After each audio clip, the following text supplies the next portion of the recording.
Ce sermon a été rediffusé le 25 mars 2023. Na mahubiri haya yalitangazwa upya tarehe 25 mwezi wa 3 mwaka 2023.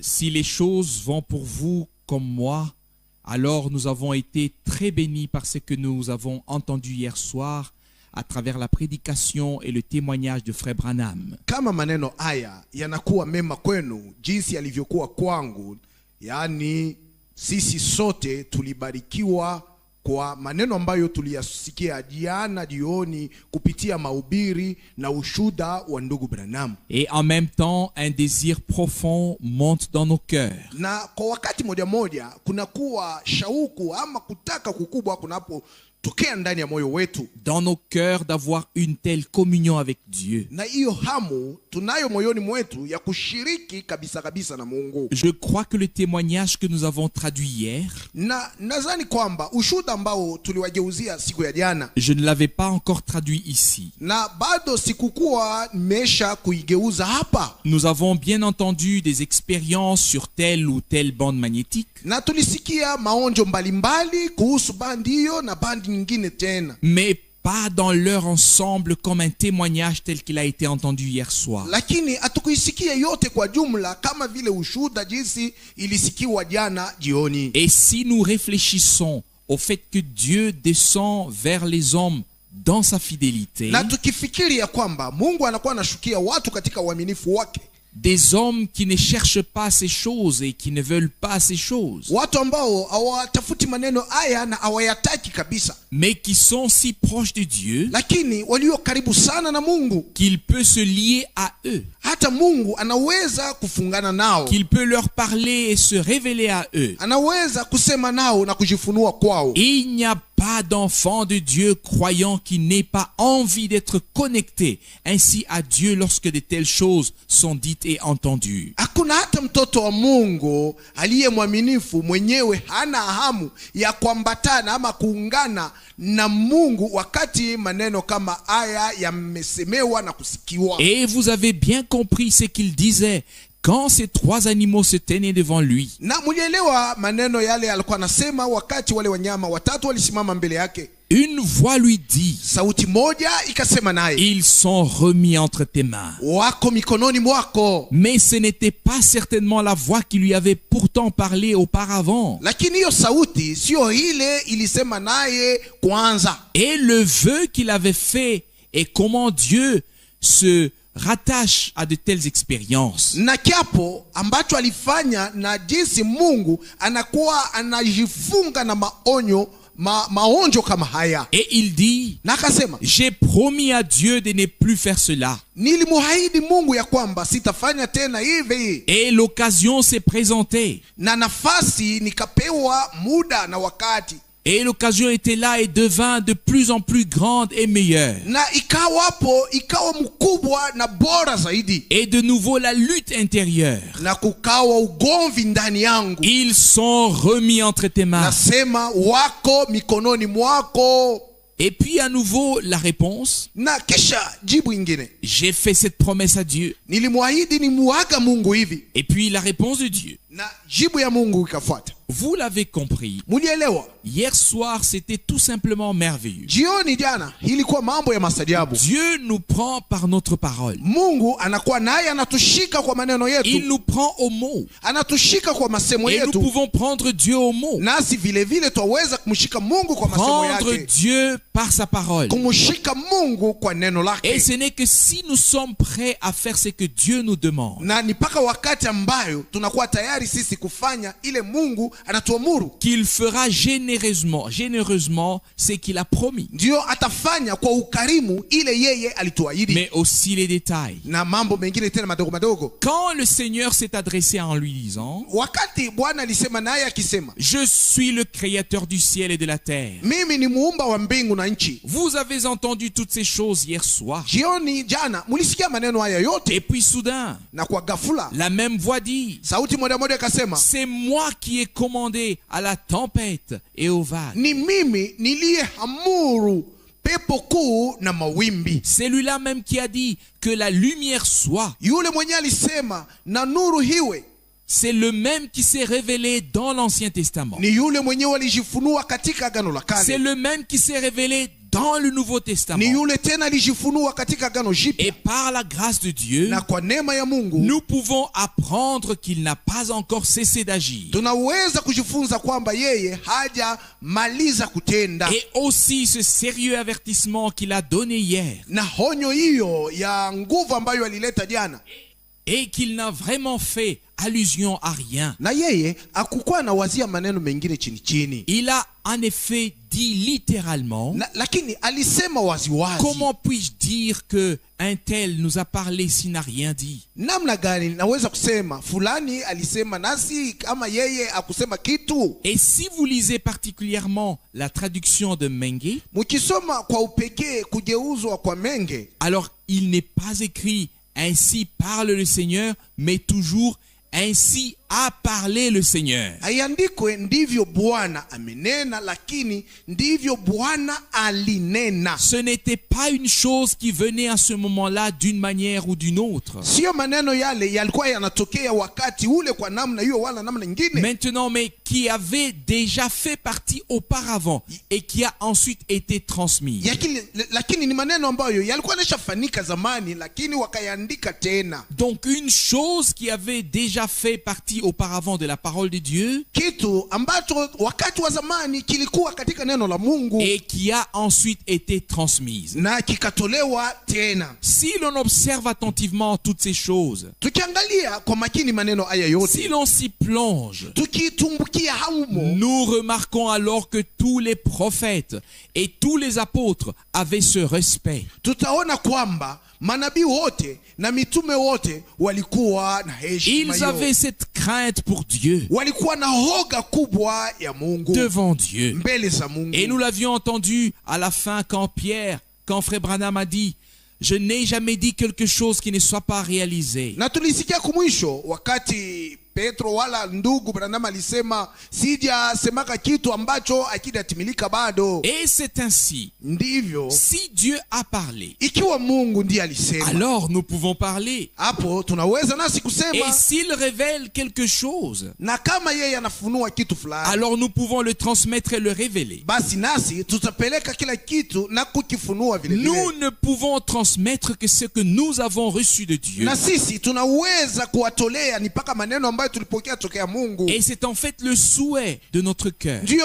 kutaka kwa moyo wetu kwa kweli. Non pas dans l'absorption Haiko katika kumiminiwa ou l'acceptation, wala katika kuitikiwa, mais dans la certitude absolue lakini katika uhakika wa nguvu et ultime de transmettre ce que Dieu a révélé. ulio imara wa kuafikizia maneno ambayo Mungu alifunua. Et si nous considérons l'Ancien Testament, Tukiangalia na heshima yote Agano la Kale, il est l'ombre du Nouveau. na Agano la Kale ni kivuli cha Agano Jipya. Alors il est écrit ici dans Exode chapitre 25 en relation avec l'Arche de l'Alliance. Imeandikwa katika Kutoka sura 25 kulingana na sanduku ya agano. Il est écrit ici, Exode au verset 19, Imeandikwa hivi kwenye Kutoka sura 15 shairi 19. fais un chérubin à l'une des extrémités et un chérubin à l'autre extrémité. Ufanye mkerubi moja umuweke kwenye pembe moja na mwingine kwenye pembe ingine. Vous ferez les chérubins sortant de la plaque du couvercle. Na yule mkerubi, wale makerubi mtawafanya wakitoka juu ya ile kifuniko cha sanduku. Le propitiatoire. Yani mahali ambapo Mungu anakuwa À anakubalia ses deux extrémités. mapembe zake zote mbili, Formant une seule pièce avec lui. ikiwa kitu kimoja. Na Les yule chérubins tiendront leurs ailes déployées vers le haut, na yale mabawa ya makerubi yatanyoshwa yakiangalia juu, de manière à recouvrir de leurs ailes la plaque du couvercle, namna mabawa yale yafunike kifuniko cha sanduku, le propitiatoire. yani pahali ambapo Mungu anakuwa anakubali Leurs sadaka, faces seront tournées l'une vers l'autre na nyuso zao zitelekeana, et en même temps vers la plaque du couvercle, na le nyuso propitiatoire. zitangalia tena wakati moja moja mfuniko ya sanduku. Alors, si l'on s'arrête ici seulement, Tukisimamia hapa tu, Nous savons que c'était la plaque du couvercle. tunajua kwamba ilikuwa ni ile chuma ambacho walifanya nacho mfuniko. Le propitiatoire au-dessus de l'arche de l'alliance. Yani pahali pa kukubaliwa palipo juu ya sanduku ya agano. Donc le propitiatoire qui servait de couvercle pour l'arche. Pale pahali pa kukubaliwa ndio ilikuwa kifuniko cha sanduku. Et dans l'arche de l'alliance se trouvait la parole de Dieu. Na ndani ya sanduku ya agano mlikuwa neno la Mungu. Aux deux extrémités. Na kwenye pembe zake mbili. Si donc c'était par exemple ici l'arche de l'alliance à une extrémité et à l'autre extrémité il y avait un chérubin. Na kama ilikuwa kwa mfano upande moja sanduku ya agano upande mwingine sanduku ya agano katikati panakuwa mkerubi. Les deux ailes déployées vers le haut au-dessus de la plaque du couvercle. Na yale mabawa mawili yaliyoongozwa juu ya kifuniko cha sanduku. Le propitiatoire. Yani pahali pa kukubaliwa. Mais leur visage tourné vers l'intérieur ne regardait pas vers le haut mais vers la plaque du couvercle. Lakini nyuso zao hazikukuwa zinaangalia juu, lakini ziliangalia kifuniko cha sanduku. Le propitiatoire. Pahali pa kukubaliwa. Vers la parole. Macho nyuso zao zinaelekea neno. Vers ce que Dieu avait dit. Zinaelekea maneno yale Mungu aliyasema. Et si nous continuons à lire, il est dit au verset 21. Tukiendelea kusoma imesemwa kwenye shairi 21 hivi. Tu mettras ensuite la plaque du couvercle, le propitiatoire sur le dessus de l'arche, et tu mettras dans l'arche la loi que je te donnerai. Kisha utaweka juu ya kifuniko, juu ya pahali pa kukubaliwa, juu ya sanduku utaweka sheria ambayo nitakupatia. C'est là alors que je me c'est là alors que je me rencontrerai avec toi et du haut de la plaque du couvercle. Ndio mahali ambapo mimi nitakutana na wewe juu ya kifuniko cha sanduku. Le propitiatoire. Pahali ambapo nitakukubali. De l'espace entre les deux chérubins. Vazi iliyo katikati ya makerubi mawili. Qui sont sur l'arche de la loi. Walio juu ya sanduku ya sheria. Je te ferai connaître tout ce que j'ai ordonné aux Israélites par ton intermédiaire. Nitakujulisha maneno ambayo niliwaamuru wana wa Israeli kwa njia yako wewe. Une indication tout à fait puissante que Dieu ne pense qu'à ce qu'il a déjà dit pour le révéler à son peuple. Na hii ni onyo kubwa ambayo Mungu yeye anakuwa tu anafikiria paka maneno ambayo yeye aliyasema juu ayafunulie watu wake. Pour le transmettre. Ili awafikizie. Mais c'est aussi le lieu ici de la communion avec Dieu. Ni mahali ambapo Mungu anakuwa anashiriki nao. C'est-à-dire là où il a parlé. Mahali ambapo alisema. Là où il a révélé sa parole à son peuple. Mahali ambapo alifunua neno lake kwa watu wake. Là où il a fait des promesses et donné des ordonnances. Mahali ambapo alileta ahadi na kutoa maagizo. C'est là qu'il veut et qu'il entrera en communion et en relation avec nous, pas autre part. Mahali ambapo anataka na atakapoingia katika ushiriki ataasiliana nasi, sio mahali pengine. Nous trouvons la même chose confirmée dans Exode chapitre 30 à partir du verset 6. Na neno moja moja tunaipata yaliyothibitishwa katika Kutoka sura 13 kuanzia shairi 6. Ici, il est écrit Exode chapitre 30 verset 6. Imeandikwa hivi katika Kutoka sura 13 shairi 6. Tu placeras alors l'autel devant le rideau qui est devant l'arche de la loi. Na wewe utaweka mazabau mbele ya pazia zilizokuwa mbele ya sanduku ya sheria. En face de la plaque du couvercle, le propitiatoire qui est au-dessus de la loi. Mbele ya kiti cha rehema kilicho juu ya ushuhuda. Là où je me rencontrerai avec toi. Hapo nitakapo kutana nawe. C'était le lieu de la communion avec Dieu. Ni mahali ya kushiriki na Mungu. Là où il avait parlé. Mahali ambapo alisema. Il y avait des ablutions. Palikuwa matoara. Il y avait le voile. Palikuwa pazia. Le parvis. palikuwa hata baraza, il y avait le sanctuaire, palikuwa pahali patakatifu, mais il y avait aussi le lieu où les hommes pouvaient entrer en contact avec Dieu. na palikuwa tena mahali ambapo watu waliweza kuingia na kushiriki na Mungu. Et ce lieu de communion avec Dieu n'était pas dans le parvis, Na mahali ambapo walipasha shiriki na Mungu haikukuwa nje katika uwanja wa nje, il n'était pas dans le sanctuaire, haikukuwa katika pahali patakatifu, il était là derrière le rideau, lakini fazi ile ya kukutana na kushiriki na Mungu ilikuwa nyuma ya à pazia, l'endroit où se trouvait la parole de Dieu. mahali ambapo palikuwa neno la Mungu. Quand les gens ne venaient pas pour entendre un sacrificateur, Na wakati watu walikuwa wanakuja si juu ya kusikia mkuhani, ils venaient pour entendre Dieu qui avait donné sa parole et l'avait placée dans l'arche de l'alliance.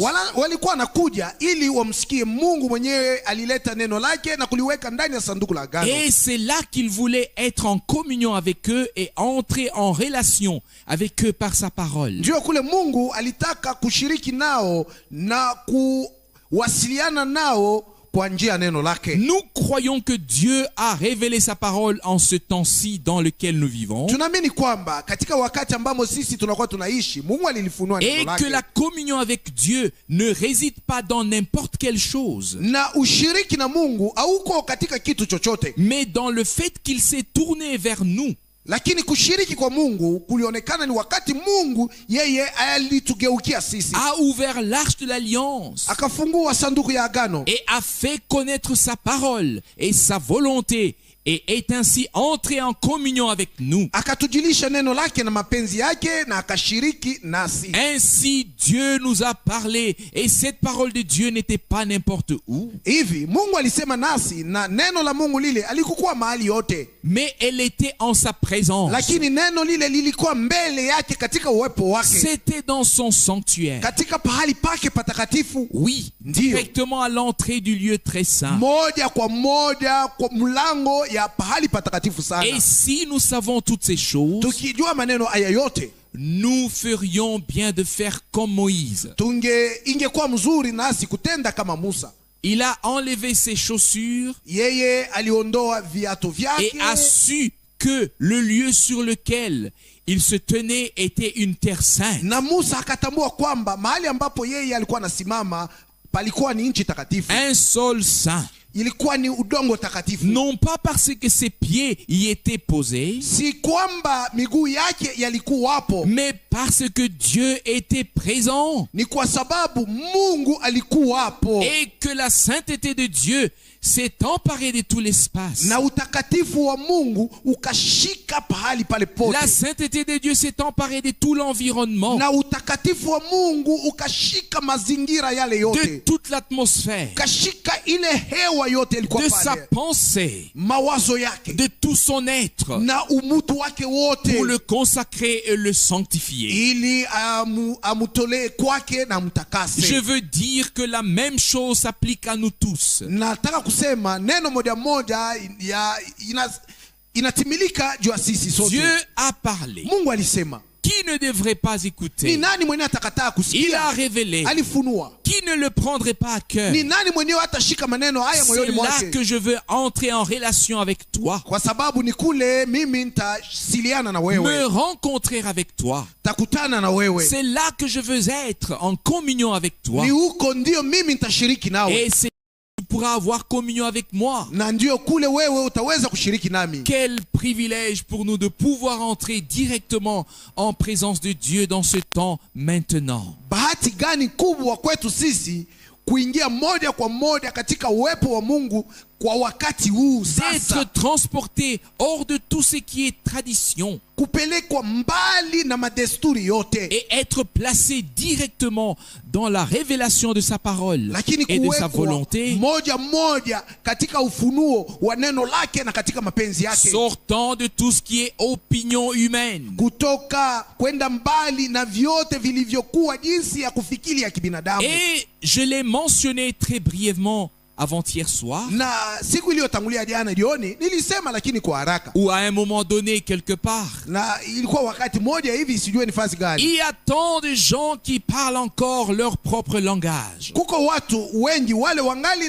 natumia msemo wao, et qui ne transmettent pas le langage de Dieu, lakini wao hawapelekee watu msemo wa Mungu, qui ne transmettent pas ce que Dieu a dit, nao hawapelekee watu ile Mungu alisema, mais qui parlent effectivement à côté de ce que Dieu a dit. lakini wao wanakuwa nasema kweli kweli, wakienda mbali kabisa na yale Mungu alisema, Exprimant leurs propres opinions. wakionyesha kwa masemo yao mawazo yao Mais waziwazi. si nous avons compris que Dieu a toujours eu besoin d'hommes à travers lesquels il pouvait parler, Lakini kama sisi tulielewa kwamba Mungu kila mara anakuwa anahitaji watu kupitia wale yeye anaweza kusema, après leur avoir parlé, kisha kusema nao, alors c'est un discours de Dieu qui nous engage tous. lakini hapa inakuwa ni maneno ambayo Mungu atasema ndiyo yatavuta angalisho yetu Et sisi sote, personne ne peut alors passer à côté comme si rien ne s'était passé. na hakuna mtu mwenye anaweza kupita mbali kana kwamba kuna kitu kenye kilifanyika, Comme si ce n'était pas Dieu qui avait parlé. inaonekana sawa Mungu yeye akusema kitu.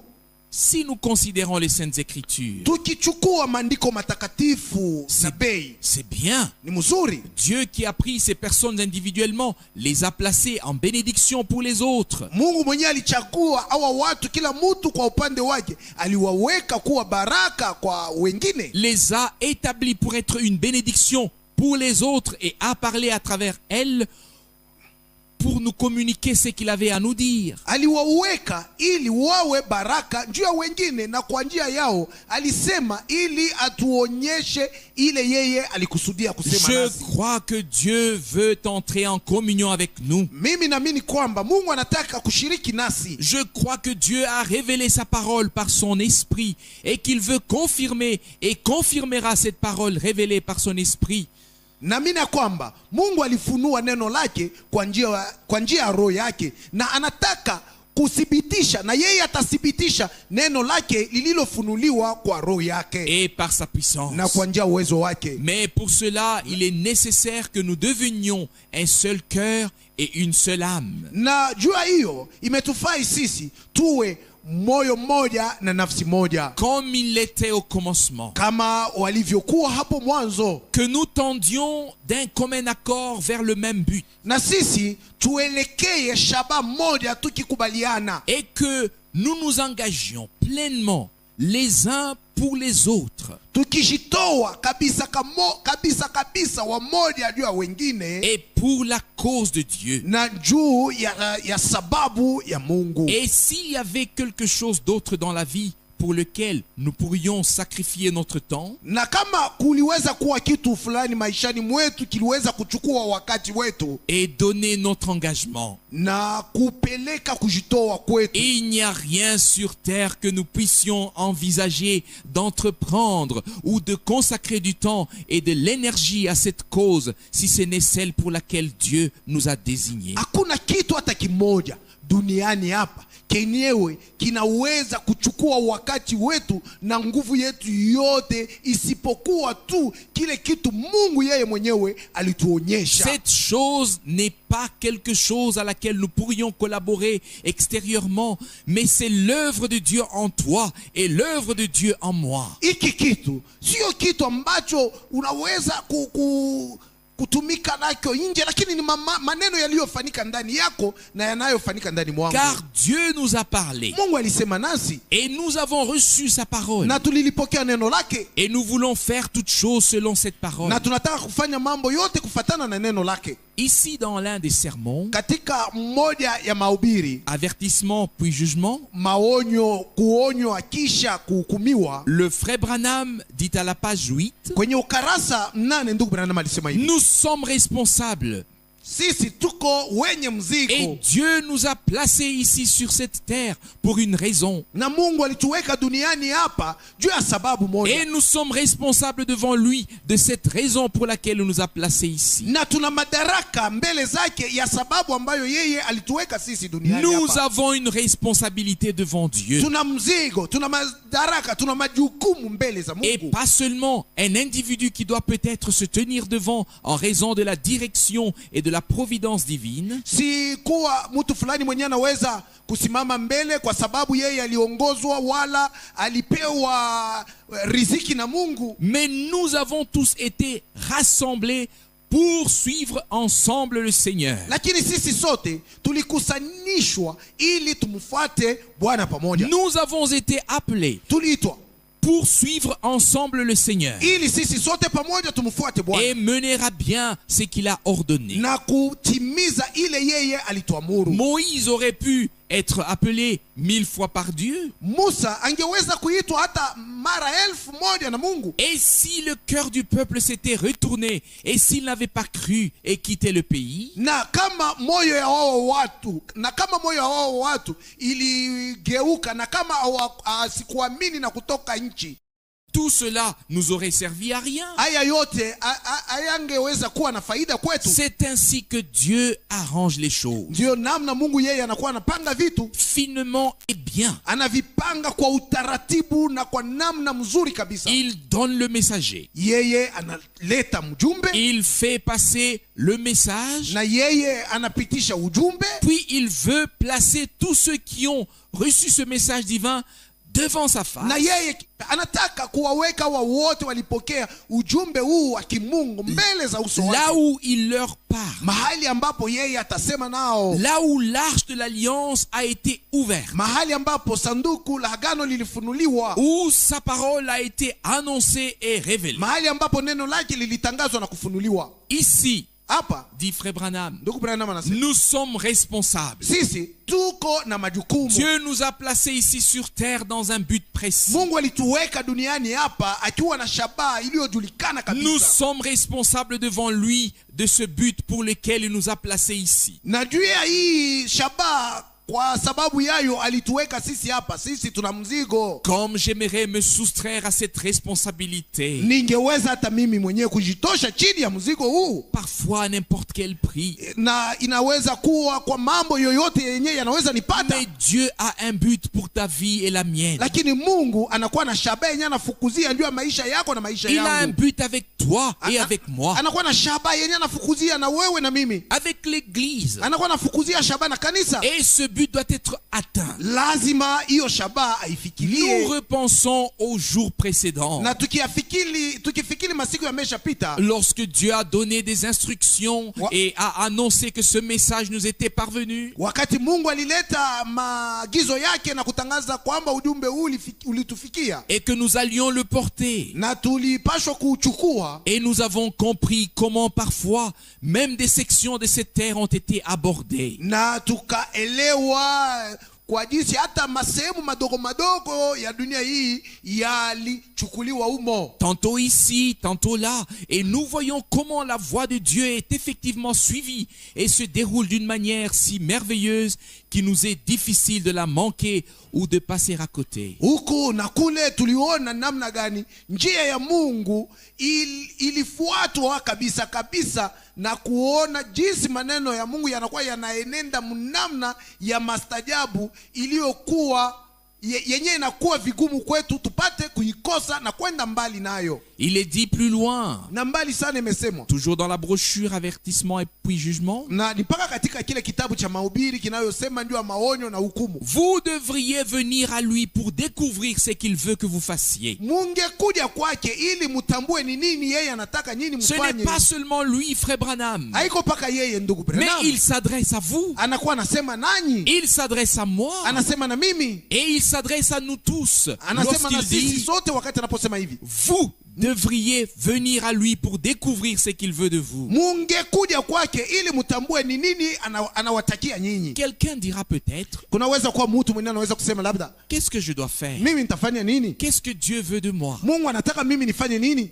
Je poursuis ma lecture. Minaendelea kusoma. Et voici la réponse. Jibu ni hiyo. Si vous travaillez pour quelqu'un Ukiwa unakuwa unatumikia mtu et qu'il vous confie un travail na huyu mtu anakupatia mzigo ya kazi dans un fulani ranch katika shamba lake ou n'importe quoi d'autre, fazi yoyote, vous allez simplement à l'écurie. utaenda tu kwenye fazi panakuwa mafarasi, Vous essayez là et vous dites, unakaa c'est kule fait. na kusema inashafanyika. Vous voyez? Mnaona? Non. Hapana. Vous devez y aller et poser beaucoup de questions au patron. Utaenda na utaanza kumuuliza sana yule mkuu wa kazi. C'est qu'il veut que vous fassiez. Utamuuliza, wewe unataka nifanye nini? Et ensuite vous le faites. Na utafanya kile yeye anakuambia. Lorsque vous travaillez pour quelqu'un, Ukitumikia mtu, cherchez à savoir quelles sont vos tâches. utafute kujua makazi yenyewe unapaswa kufanya ni makazi gani. La première chose Kitu ya que kwanza nous devons faire individuellement ambacho inatupasa kila mmoja wetu kukifanya kwa et en upekee tant qu'Église, na sawa kanisa kwa jumla, c'est comprendre le mandat divin. ni kuelewa mamlaka ya kazi ya Mungu. Nous devons savoir ce que Dieu nous demande de faire,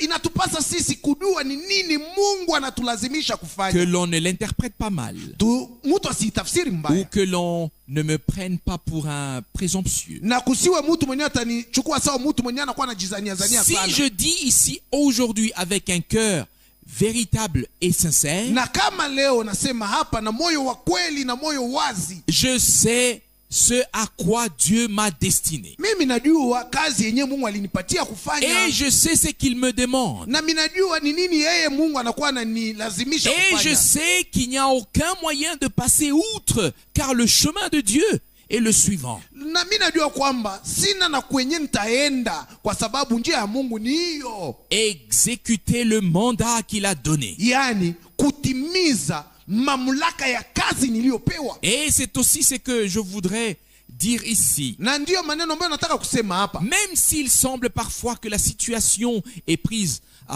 un tournant, Na hata kama inaonekana sawa mambo yanakuwa yanaenda njia isiyokuwa ile nilizania, lors de mon dernier voyage, wakati nilifanya safari ya mwisho, je n'ai pas seulement vu que Dieu ouvre des portes puissantes jusqu'en Chine, sikuona tu ya kwamba Mungu anafungua milango ya nguvu mpaka na kushini, mais aussi que des frères se réunissent et finissent par dire, frère Franck, nous savons que Dieu t'a désigné. na kuko wa ndugu wenyewe wako nakusanyika na wanakuwa nasema hivi, ndugu Frank, tunajua kwamba Mungu alikuchagua wewe, Qu'il t'a désigné pour sa parole. na alikuamuru ili wewe ulihubiri neno lake. Dis-nous de la part de Dieu comment cela est juste. Na utuambie tokea Mungu namna gani maneno haya ni ya haki. Il faut l'avoir vécu une fois, Ni paka uliishi tu, non pas à cause de moi ou d'un nom quelconque, haina juu yangu au juu ya jina moja mais fulani, à cause de Dieu, lakini ni kwa sababu ya à Mungu, cause de son nom et de sa parole. kwa sababu ya jina lake na neno Nous lake. devons comprendre que Dieu a un ordre divin. Imetupasa sisi kuelewa kwamba Mungu ana usawa wake wa kimungu. Et laissez-moi le dire ici, Nyacheni niiseme hapa, celui qui ne se soumet pas à l'ordre divin mwenyewe asiyejitiisha kwenye utaratibu ama usawa wa Mungu doit être prudent awe mwekevu, et peut-être se dire et se demander à lui-même na labda ajiulize mwenyewe, ajiambie hivi, où il se situe yuko mahali gani et comment il se situe devant Dieu. na mbele za Mungu yeye anasimamia wapi. Nous tous, Sisi sote et cela du premier au dernier, kuanzia wa kwanza mpaka na wa mwisho, nous devons nous soumettre à l'ordre divin. tujitiishe taratibu ama usawa wa Si nous ne Mungu. nous soumettons pas à l'ordre divin, Tusipojitiisha kwenye usawa wa Mungu, il y a un désordre dont nous sommes nous-mêmes responsables. yani tutakuwa watu wenyewe wanajiletea fujo na mvurugo. Dieu a en effet un ordre en tout. Mungu katika maneno yote anakuwa na utaratibu ama usawa. Et Paul écrit aux Na Corinthiens, Paulo anaandikia wa Korinto hivi, car Dieu n'est pas un désordre, kwa sababu Mungu sio Mungu wa fujo, mais de paix comme dans toutes les églises des saints. lakini Mungu wa salama kama katika makanisa yote ya watakatifu. 1 Corinthiens chapitre verset 33. Wakorinto wa kwanza sura 14 shairi 33. Ici, frère Branham dit encore, Na hapa ndugu Branham anasema tena, si nous sommes ici sur la terre, tukiwa hapa duniani nous devrions nous tourner vers celui qui nous a placés ici et dire, Seigneur, tungeweza kumgeukia yeye mwenye alituweka duniani hapa na kumwambia, Bwana, que veux-tu que je fasse? wataka nifanye nini? Qu'est-ce que je dois faire? Mimi napaswa kufanya nini? Pourquoi suis-je ici? Na niko mahali hapa juu ya sababu gani? Vous pourriez dire, Mungeweza kusema, oui, ndiyo, les hommes qui ont été appelés à annoncer la parole peuvent poser cette question. watu wale waliitwa kutangaza neno wanaweza kujiuliza hivi. Non, Hapana, tout le monde peut le demander. watu wote wanaweza kuuliza. Toi et moi, Wewe na mimi nous pouvons tous demander pourquoi Dieu nous a placés ici. tunaweza kuuliza sababu gani Mungu alituweka hapa. Il dit ici, Akasema hapa, si vous êtes femme au foyer, kama uko bibi wa nyumba, si vous faites la vaisselle, ukiwa unakuwa unasafisha masani, ou quoi que Dieu vous demande de faire, au Mungu anakuomba ufanye kitu fulani, faites-le de votre mieux. ukifanye kwa moyo wako wote, Même si c'est modeste, hata kama inaonekana kuwa ni maneno ya chini chini, vous devez le faire. muyafanye. Certains diront peut-être, Mtu mwingine anaweza kusema labda, oui, qu'est-ce que je peux accomplir en faisant la vaisselle? ni nini yenyewe naweza kutimiza wakati nakuwa nasafisha Je ne sais pas masani? si vous avez tous écouté attentivement lorsque Frère Branham a raconté l'histoire de la vie de John Wesley. Na sijue kama nini nyote mulisikia wakati ndugu Branham alikuwa anatoa habari ya maisha ya John Wesley, De sa mère ou de son père. maisha ya mama yake wala ya baba yake, Pas de lui, John Wesley, mais de son père et sa mère. lakini asikuwa anatoa habari ya maisha ya John Wesley, lakini maisha ya wazazi wake, yani baba yake na mama yake. Il n'a pas eu la vie facile. Yeye hakuwa na maisha mepesi. Il devait être 18 enfants, je pense. Waliweza kuwa watoto 18 nadhania. Et que disait-il?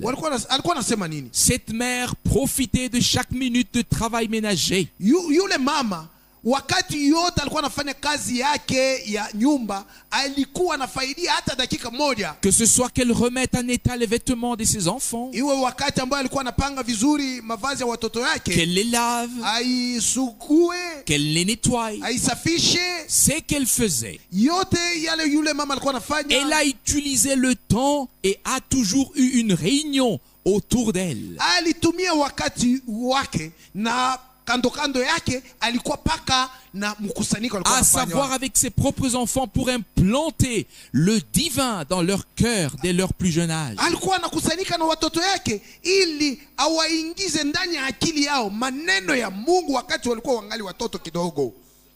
Nous avons tous, qui que nous soyons, un rôle à jouer. Sisi sote tuwe wanani, tunakuwa na kazi ya kufanya. Et qui a bien écouté quand le frère Branham a dit, la semence divine a été déposée dans cet homme que Dieu, quand il était encore tout jeune. Ni nani alisikia mzuri wakati ndugu Branham alisema mbegu ya Mungu iliwekwa ndani ya huyu mtu ambaye wakati alikuwa angali mtoto kidogo, Mungu alimtumia akamtumia baadaye. Et Dieu l'a utilisé plus tard. Na baadaye Mungu akamtumia Une femme qui faisait peut-être la vaisselle. mwanamke, labda alikuwa anafanya kazi yake tu ya La kusafisha lessive. masali, alikuwa anasafisha Et toutes mavazi sortes de choses. na makazi mengine ya nyumba. Mais elle avait une tâche à accomplir. Hata vile alikuwa na kazi moja alikuwa anatimiza, Et dans cette tâche, Dieu l'a béni. na katika hiyo kazi yake Mungu alimbariki. Mais cela va encore plus loin. Na inaenda tena mbali zaidi. Plus loin, il dit ici, Huku chini anasema hivi, vous dites, mnasema eh bien, la difficulté réside dans le fait que chacun de nous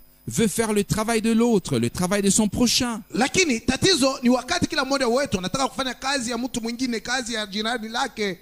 Nous voulons tous avoir la balle pour nous, Kila mtu anataka awe na kazi yake ya kufanya. comme nous avons l'habitude de le dire. Jinsi tunakuwa na zoezi wa kusema, Là aussi, chacun doit rester à sa place. na huko kila mtu inampasa abaki fazi yake. Nous avons certainement tous, ou du moins la plupart d'entre nous, regardé un jour des matchs de football. Nadhania kwamba sisi sote au wamoja katikati yetu siku moja ilitufikia tunafata michezo ya kabumbu. Il n'y a qu'un ballon Kabumbu ni moja tu, et beaucoup de joueurs. lakini wachezaji ni wengi. Parfois, c'est celui-ci qui a le ballon. Labda ni mmoja ndio anakuwa na kabumbu, Parfois, c'est celui-là. au ni mwingine yule. Mais l'important, Ya lazima hapa, c'est que nous restions dans le jeu. lakini sisi sote tucheze. L'important, Ya lazima c'est que la cause de Dieu avance. mambo ya Mungu yasonge mbele. Que ce soit l'attaquant ici, Yule anakuwa anacheza hiyo ngambo, l'ailier gauche là, au yule anakuwa anacheza upande ya l'ailier kushoto, droit au ici, mwingine anachenda kule pembeni, le défenseur là. na yule mwenyewe anakuwa anasimamia mbele kabisa. Tout cela n'a aucune importance. Haya yote hayana na lazima. Ce qui importe, Ya lazima sana, ce qui compte, ya lazima c'est kabisa, qu'il y ait une équipe composée qui s'harmonise, yani kunakuwa timu iliyokuwa na watu wengi, lakini wanakuwa wanasikilizana qui vizuri, puisse être utilisée et bénie par Dieu. wenyewe wanaweza kutumiwa na kubarikiwa na Mungu. Si nous allions sur le terrain et que l'équipe s'affrontait Na kama tunaenda kwenye uwanja wa mchezo na ile timu inaanza et que la kugombanishana dispute éclatait entre eux, na fujo inatokea katikati yao, les spectateurs seraient alors trop nombreux. na wale watu walikuwa kuangalia watakuwa wengi kabisa. Ils regretteraient d'avoir payé leur place et d'être venus s'ils voient leur propre équipe se disputer entre eux. Watahuzunika na kujuta kwa sababu walitumia fedha yao na walikuja kuangalia timu yao, kuangalia jinsi timu yao inakuwa inagombana katikati yao. Mais les enfants du monde sont très intelligents, Lakini watoto wa hii dunia ni wenye akili sana plus que les enfants du royaume de Dieu. kuliko hata watoto wa ufalme wa Mungu. C'est ce que notre Seigneur a dit, Ndio ile Bwana wetu alisema, ou disait à l'époque déjà. ile alikuwa anasema mwa ile wakati, Et c'est vraiment le cas. na ndio vile maneno yanakuwa. Ce monde sait ce qu'il faut faire. Hii dunia inajua ni mambo gani inapaswa Tout kufanya, est coordonné les uns avec les autres. na vyote vinaingiana kabisa kabisa. Chacun connaît sa place. Kila mmoja anajua fazi yake, Chacun sait ce qu'il a à faire. na kila mtu anajua ni nini atafanya. Et qu'en est-il dans le royaume de Dieu? Sasa inakuwa je katika ufalme wa Mungu? Chacun veut la balle. Kila mtu anataka kabumbu iwe Chacun veut la yake, balle à lui. kila mtu anataka vyote vikwe À lui vyake, tout seul. vyote vibaki vyake. Il n'y a pas d'homme qui puisse se présenter individuellement pour faire un match. Hakuna mtu mwenyewe anaweza kwenda mwenyewe tu asimame aseme mimi nitacheza kabumbu C'est peke une yangu. équipe. Ni timu mzima, Une composition. inakuwa ni watu wengi, lakini wanakusanyika kuwa mtu mmoja. Et nous sommes un corps du Seigneur composé de nombreux membres. Sisi tuko mwili wa Bwana, lakini mwenye kutungiwa na viungo vingi, Et nous devons, comme le frère Branham le dit ici, na imetupasa kama vile ndugu Branham anasema hapa, trouver notre place avant de pouvoir accomplir notre tâche. mbele ya kufanya kazi yetu tujue fazi yetu. Et quand nous voyons que quelqu'un est efficace Na tukiona kwamba fulani ni wa nguvu sana et qu'il réussit à avancer avec le ballon, na yeye anaweza eko na songa mzuri mbele na kabumbu, c'est beau. ni mzuri. Et si le ballon est remis et que quelqu'un d'autre s'en sert, Na kama ile kabumbu imepelekwa na kila mtu mwingine anakuwa anaitumia, tout va bien. vyote vinakuwa vinaenda Après vizuri. tout, Kisha il s'agit de faire gagner toute l'équipe. kwa yote ni njoo ile timu ipate ushindi. Et ici, dans le domaine Na spirituel, hapa kwa mambo ya kiroho, il s'agit que l'ensemble de l'Église du Dieu vivant remporte la victoire, qu'elle gagne. ya lazima ni ujumla ya kanisa ya Mungu aliyo hai ipate ushindi, ipate kuwina. C'est de cela qu'il s'agit bien. Ndiyo mambo yenyewe iliyokuwa Ce hapo. n'est pas que quelques-uns veuillent soudain avoir le ballon et que lorsqu'ils l'ont, ils marquent tellement de buts contre leur propre camp au point que cela ne sert plus à rien. Haiko kusema wamoja wanataka kabumbu iwe upande wao na wapate kujiingiza, waingize yenyewe ile golo kwenye upande wao, kisha washuonemo. Et c'est aussi la pire des choses qui puissent arriver. Na hii ndio kitu kibaya sana kile kinaweza kufika. Ici, Frère Branham poursuit. Na hapa ndugu Branham anaendelea, Quand par exemple dans cette horloge, chaque rouage est à sa place. sawa vile katika hiyo saa kila kitu kinakuwa penye fazi yake, Chaque partie ne peut pas être l'aiguille. na sehemu yote haiwezi kuwa ile mkuki. Je ne regarde l'aiguille que lorsque je veux savoir quelle heure il est. Mimi nitaangalia mwenendo wa mkuki nikitaka kujua ni saa ngapi Mais si natumia. l'un des rouages ne fonctionne pas correctement à sa place, Lakini kama vyombo vidogo vidogo vya ndani havienendi jinsi inavyofaa, la montre ne sera pas précise. hiyo saa haitatoa wakati yake inayofaa Elle n'indiquera rien. na haitaonyesha kitu. Dans le cas d'une montre, kuangalia saa ya mkono, on lève les yeux et on voit l'aiguille. mtu atainua macho yake na kuangalia jinsi Mais mkuki na kwenda l'aiguille inaenda. ne peut pas indiquer avec précision si les rouages de la montre ne fonctionnent pas correctement. Na hiyo mkuki haiwezi kuonyesha saa inayotimia kama vyombo vidogo vidogo vya ndani havienende vizuri, Si la chose n'est pas correcte kama kitu hakina sawa et les choses ne sont pas à leur place, na vitu vyote havina penye fazi yavyo, et alors l'aiguille ne sert à rien. hiyo mkuki haina na kazi. Dans ce cas, on s'est tout au plus trompé. Na humu utaona kwamba unadanganyika kabisa, Mais on n'a pas été correctement informé par l'horloge. na hiyo saa haikukuonyesha wakati gani natimia. Que veut dire le frère Branham par ici? Na hapa ndugu Branham alitaka kusema nini? Qui était un homme de la nature? Yeye frère alikuwa Branham? mtu mwenyewe alizoea sana asili, Un homme de la vie pratique. mtu mwenyewe alikuwa na maisha kawaida. Que veut-il dire avec ces exemples? Katika mifano hiyo yote anataka kusema Ce n'est nini? pas parce qu'il était horloger ou fan du football qu'il a mentionné ces exemples. Haina kwamba yeye alikuwa mtu alikuwa anatengeneza masaa au alikuwa mshabiki wa football ndio alitaja hiyo mifano mbalimbali. Mais il nous a montré comment Paul le faisait aussi à l'époque. Na yeye alituonyesha jinsi Paulo naye alikuwa anafanya kwa wakati wake. Il disait, Alikuwa anasema quand quelqu'un participe à la course, kama watu wanakuwa wanapiga mbio, il se débarrasse de tout ce qui l'encombrera. na huyu mtu mwenyewe anakuwa anapiga mbio, atatupa vyote vile vinaweza kumzuru. Il ne se lance pas dans cette course avec son sac à dos et tout, Hawezi kwenda katika hiyo uwanja wa mbio na mizigo, mais bien en tenue de sport. lakini atavaa nguo ya mchezo, Après s'être débarrassé de tout. kisha yeye kuacha vitu vyote vilivyokuwa mzigo kwake. Frère Branham avait la communion avec Dieu. Ndugu Branham alikuwa anashiriki na Mungu. Et ce ne sont pas seulement quelques bénédictions dont nous jouissons, Haiko tu mabaraka kidogo ambayo sisi tunakuwa tunafaidia mais leo, nous avons besoin de ce lien, lakini sisi tunahitaji kufungana kabisa de kabisa, cette même communion avec Dieu. kushiriki kabisa kabisa na Mungu. Nous l'avons certainement très bien compris hier soir même. Jana tulielewa kabisa kabisa mzuri, Tout est là pour nous. vyote viko tayari juu yetu. Dieu ne nous traitera pas comme des beaux enfants. Mungu hawezi kutenda nasi sawa na watoto wa mtu mwingine, lakini watakomelea mnyumba yake. Non. Hapana, Il nous traitera comme des enfants. lakini atatenda nasi sawa watoto Et wake, comme il a fait au commencement, kama vile alifanya mwanzoni, il le fera aussi à la fin. atakavyoifanya tena mwishoni. Il a dit plus loin, Na huko chini alisema c'est pareil avec les gens. ndivyo hivyo na watu wote. Tous les membres du corps de Christ doivent être à leur place dans l'harmonie. Viungo vyote vya mwili wa Kristo lazima viwe pafazi yavyo katika kuwasiliana kuzuri, Être en harmonie les uns avec les autres.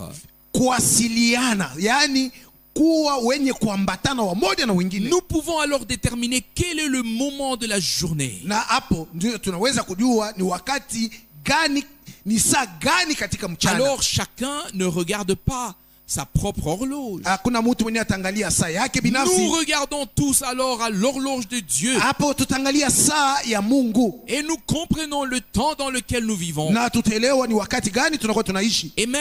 Et quand nous regardons l'horloge de Dieu, Na hata tunapoangalia saa ya Mungu, alors nous voyons la préparation de la plus grande épreuve de force qui n'a jamais existé. na hapa tutaona kujitayarisha kwa kipimo kubwa cha nguvu ambacho hakijawahi kuwako, Et on voit comment les puissances qui sont sur cette terre, na tutaona jinsi mauwezo yaliyo duniani sasa hivi, ces puissances spirituelles, uwezo hizi za kiroho, religieuses za kidini, et les puissances politiques vont en arriver à cet affrontement. na mauwezo hii ya kisiasa jinsi yatakuwa yanagombana.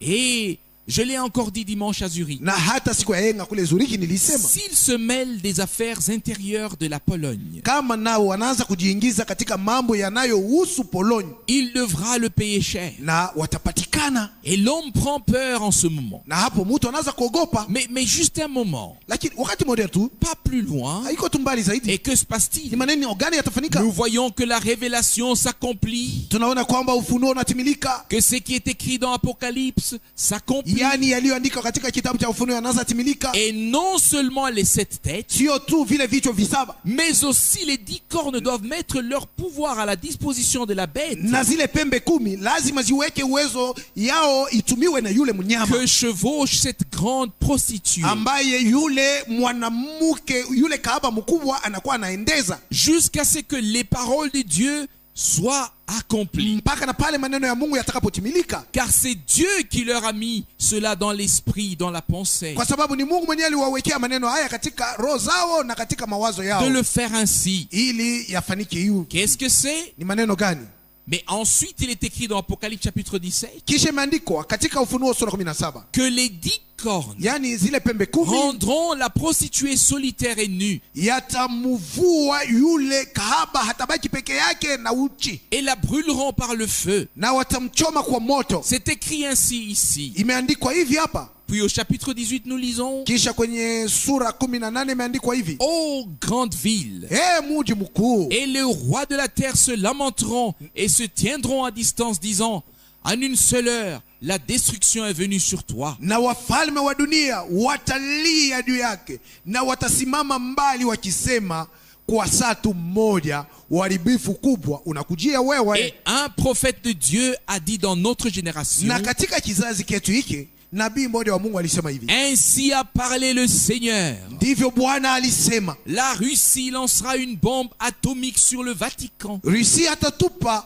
bombu mkuu juu ya Vatican et le détruira en une seule heure. na kuharibu muji wa Vatican katika saa moja. Quand aurions-nous vu cela? Na yatafanyika wakati gani? Maintenant, nous remarquons, grâce au réveil de l'Europe de l'Est, Na hapa tunakuwa tunaona hapo, tukiona jinsi mainchi ya Ulaya ya mashariki yanakuwa naamka, comment toutes ces choses bougent. namna gani maneno haya yote yanakuwa na janda, Et il doit y avoir une raison pour tout. na kunapaswa kuwa sababu juu ya kila kitu. Et maintenant, Sasa il y a suffisamment de raisons pour que la parole de Dieu s'accomplisse. na kunakuwa sababu nyingi ili neno la Mungu lipate kutimilika, Car tout ce qui est écrit doit s'accomplir en bien comme en mal. kwa sababu yote yaliyoandikwa lazima itimilike, iwe katika hali mzuri au hali mbaya. Nous ne